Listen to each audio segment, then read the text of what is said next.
This is where the magic happens. But it's also where the pain happens. The sacrifice, the loneliness. People see this place when it's full of light and noise. They see the glory, but they don't see the silence. They don't see the shadows. Today, I want to show you the shadows, because that's where the real work is done.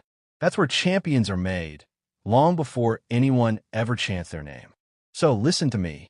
Just listen. Close your eyes. I'm serious. Do it with me. I want you to go back. Not to a happy memory, not to a success. I want you to go back to the first time you truly failed. The first time you felt that sting of not being good enough. The first time someone looked at you and shook their head. The first time you looked in the mirror and doubted yourself. Remember that feeling, that knot in your stomach, that heat in your face. Now, open your eyes. Look at me. I know that feeling better than you think. I live with it. It's an old friend and a constant enemy. And everything I've built, this entire legacy, it was constructed not by destroying that feeling, but by using it as my fuel. The fuel for one simple, relentless, boring, magnificent, life-changing principle: consistency. Let's get one thing straight. The world is obsessed with perfection. They want the highlight reel. They want the bicycle kick against Juventus. It's clean, it's powerful, it's perfect. But let me tell you a secret about that goal. Perfection is just the final, visible product. It's the firework. Consistency is the years of packing the gunpowder in the dark. I didn't just decide to score a bicycle kick. I had scored 1,000 of them in training, in the dark, when no one was watching. I had failed at 10,000 more. That one moment of perfection was the child of 1,000,000 imperfect repetitions. Do you think I was born CR7? Let me tell you about CR0. I was a skinny kid from a small island, Madeira. We weren't poor, but we weren't rich. We had love, we had family, but we had struggles. And I was diagnosed with a racing heart. A heart condition. The doctor said I might have to stop playing. Stop playing? Football was my air. Can you imagine being told you might have to stop breathing? At age 15, I had laser surgery to fix my heart. I was scared, terrified. But the day after that surgery, I was kicking a ball again. It wasn't a perfect training session. It was painful, it was shaky, but it was consistent. I showed up. When I moved to Lisbon, it was a nightmare. My accent was made fun of. I was smaller, skinnier than the other boys. They would push me off the ball in training. They would laugh at me. I would go back to my dorm room and cry. I would call my mother every night. So homesick, I felt physically ill. Everyone told me I wasn't good enough, that I didn't have the perfection they were looking for. The coaches, the other players, their eyes said it all. You don't belong here.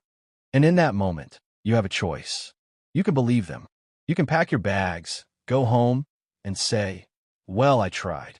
Or you can get angry. You can look in the mirror with your puffy eyes, and you can make a promise to the person you see. I made that promise. I said, Ronaldo, they are right. You're not perfect. You may never be perfect, but you have one thing they don't. You will outwork them. You will be more consistent than anyone in this entire academy. You will be the first to arrive and the last to leave. Every single day. That was the day my life changed. Not when I signed for Manchester United. Not when I won the Ballon d'Or. It was in that lonely dorm room when I chose consistency over self-pity. Lesson 1. The mountain is climbed one pebble at a time. The power of a small start. People get overwhelmed by the size of their dream. I want to be a millionaire. I want to be a star. I want to be the best in the world.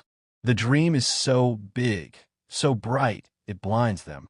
They don't know where to start, so they never start.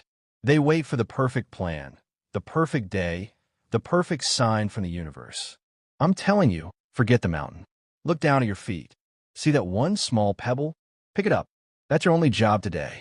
I never woke up and said, today, I will become the best footballer in history. That's insane. That's paralyzing. I woke up and said, today, I will do 100 extra sit-ups. Today, I will stay after training and practice free kicks for 30 more minutes. Today, I will watch film of my last match and find one mistake to correct.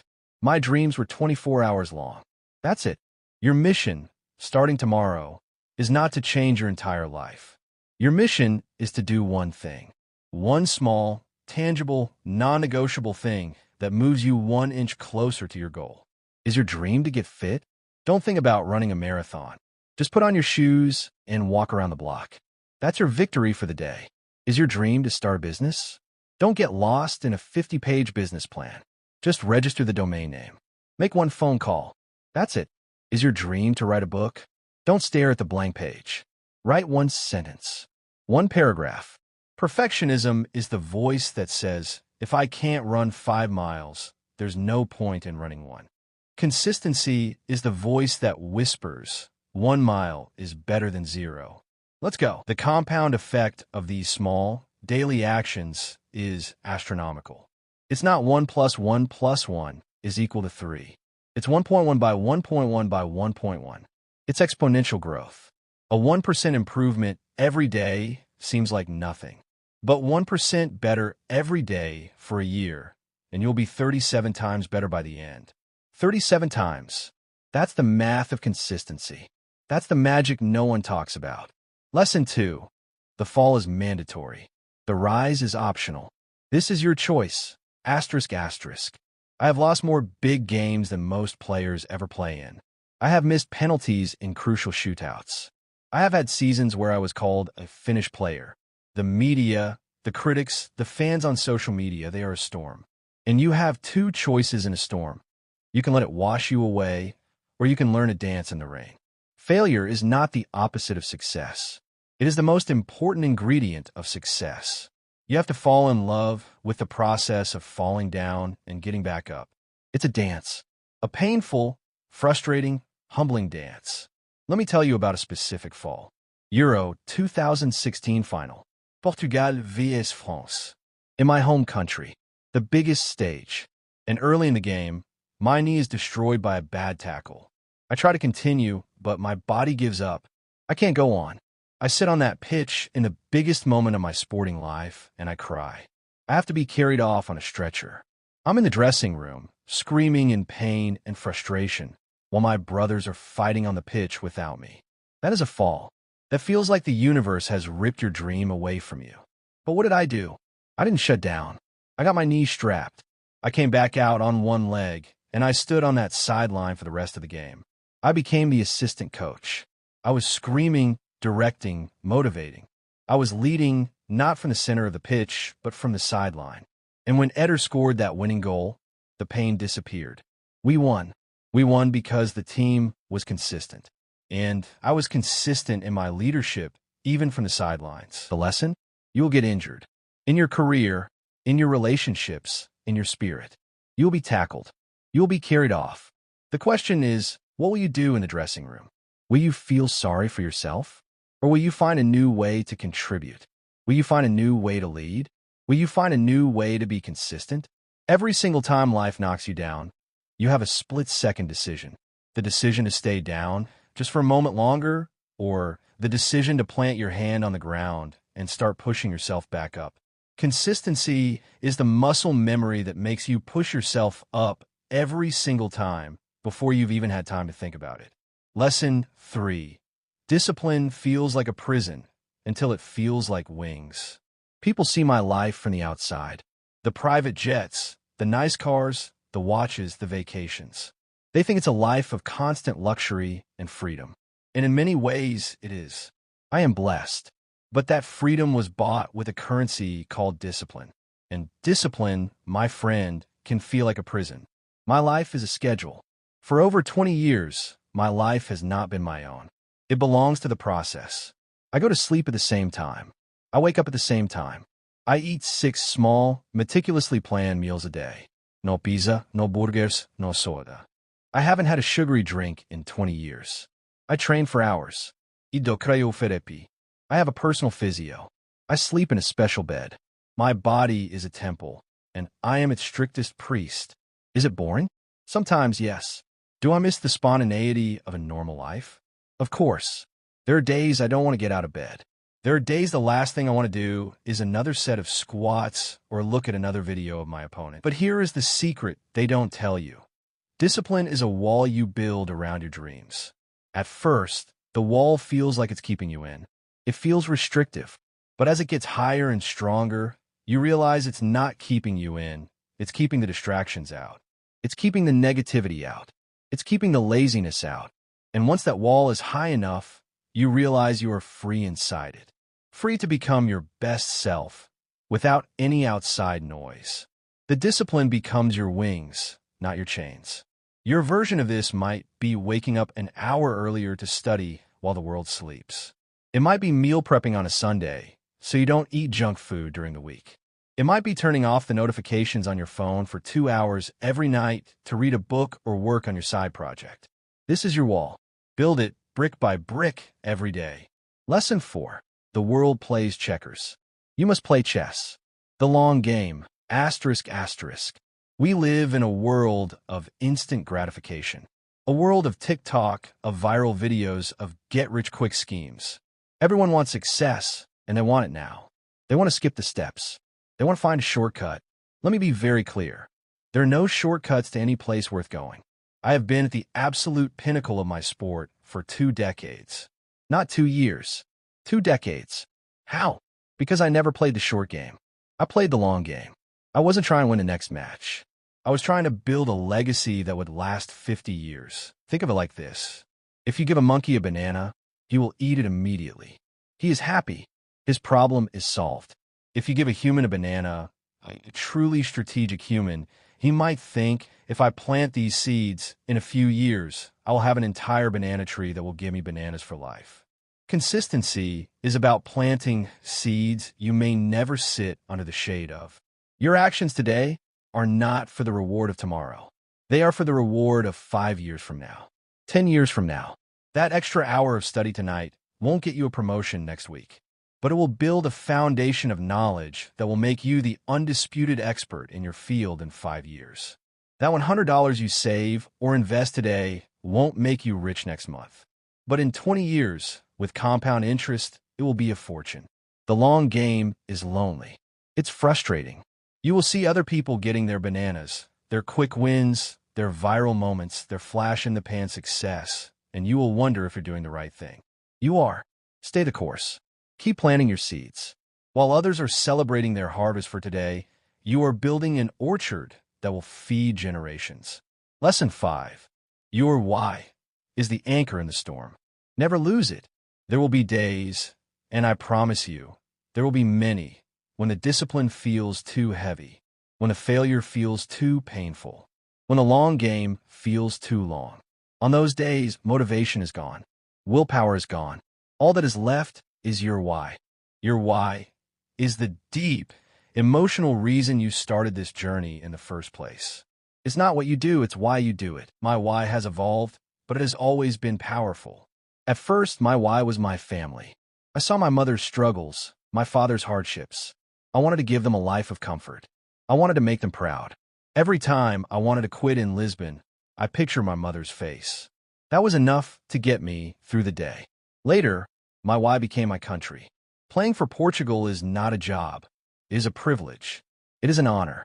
It is about representing every single Portuguese person around the world. When I put on that shirt, I feel the weight of a nation. That weight is heavy, but lifts me up.